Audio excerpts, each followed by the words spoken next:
Hello friends, today we will be discussing a very important topic, circle theorem. I'll try to discuss the rules with the examples. So let's start. First of all, suppose I have a circle and the center is marked and the line going through the center of the circle is called the diameter. And remember that angle formed on a diameter is a right angle always. So if my starting point is on the circumference, if my finishing point is also circumference and it is on the diameter, so this is how we say angle subtended on a diameter is a right angle. This is my first rule. Then my second rule.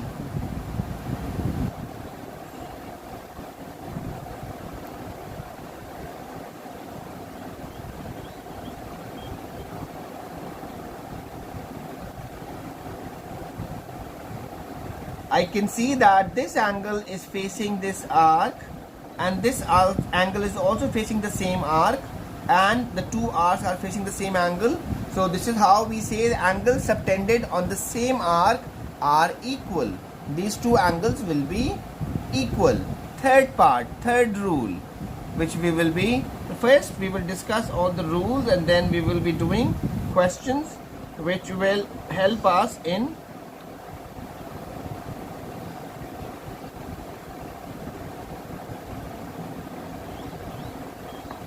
angle subtended on a diameter, angle at the circumference is half the angle at the center. What I mean here is, if this angle is 30 degrees, this angle will be double of this, which is 60 degrees. So angle at the center is twice the angle at the circumference, or the other way is angle at the circumference is half the angle at the center. This is my third rule.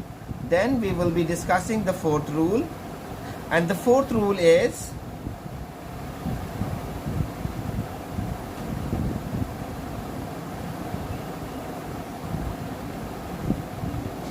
if you see a four-sided shape within a circle which is called a cyclic quadrilateral, opposite angles of a cyclic quadrilateral are supplementary.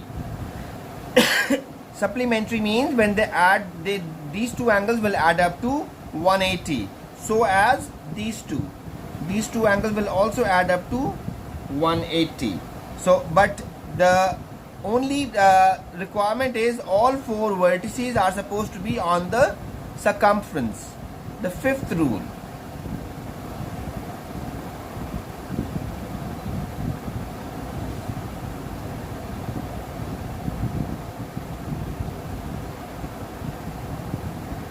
Radius and tangent. Tangent is a line which touches the circle at only one point. They make an angle of 90 degrees. So the radius and a tangent, the point of contact where the tangent touches the circle and the radius, they both make an angle of 90 degrees. That's my fifth rule. And the sixth rule is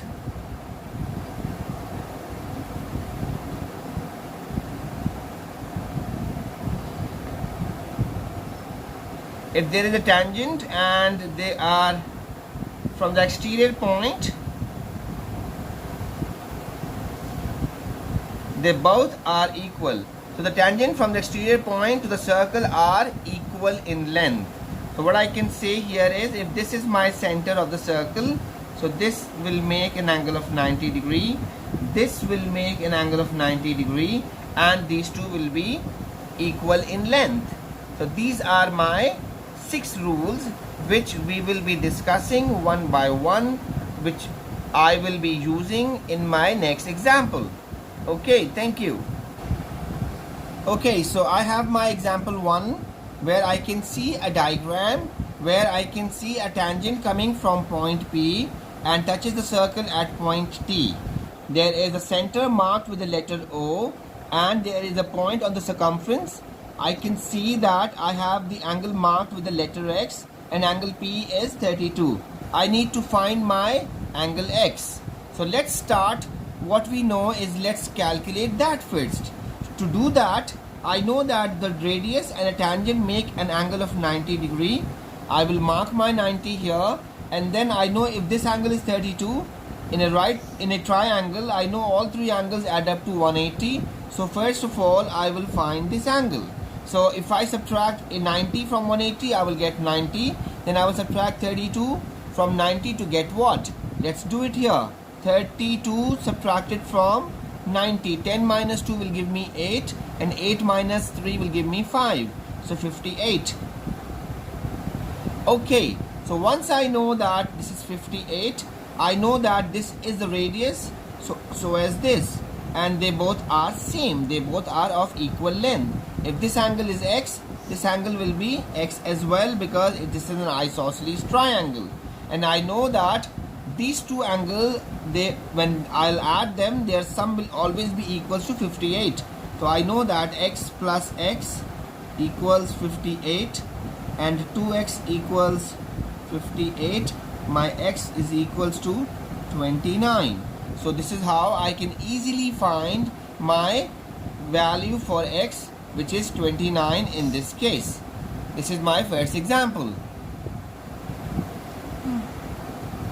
Okay dear, so now I have another diagram where I have the diagram given to me, and they want me to find my angle ABC, means angle B.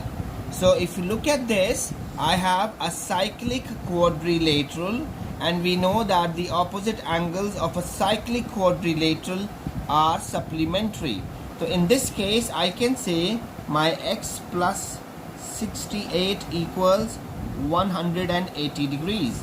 So my x is equals to 180 minus 68. So my x is equals to, let's do the subtraction here, 180 minus 68. 10 minus 8 will give me 2. 7 minus 6 will give me 1, and 1 I will copy as it is. So my x is equals to 112, and this is how I can easily find my angle ABC. So suppose this is what they have asked me. In my second part, if they want me to calculate the angle AOC, to do that, what I will do here is, I know that I will be using a property which we have already learned. Angle at the center is twice the angle at the circumference. So my angle ADC is 68. So my angle AOC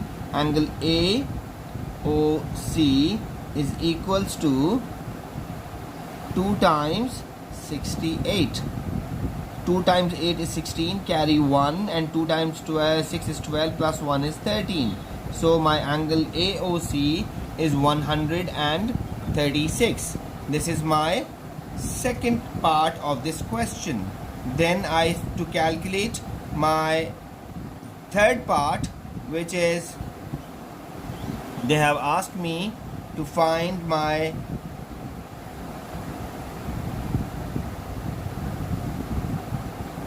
angle OCA,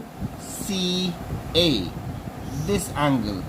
What I'll do here is, I need to find OCA. I know that my OCA, my OAC, they both will be equal, because these two are my radius. This is, again, I have my isosceles triangle, so I can see my OCA is same as writing OAC, right? And I know my angle Y is 136. So I can see that I can say 136. Let's say my angle OCA is Z, and this is also Z. So Z plus Z equals 180, because in any triangle, when I add all three angles, the sum is always equals to 180. So Z plus Z will give me 2Z equals 180 minus 136.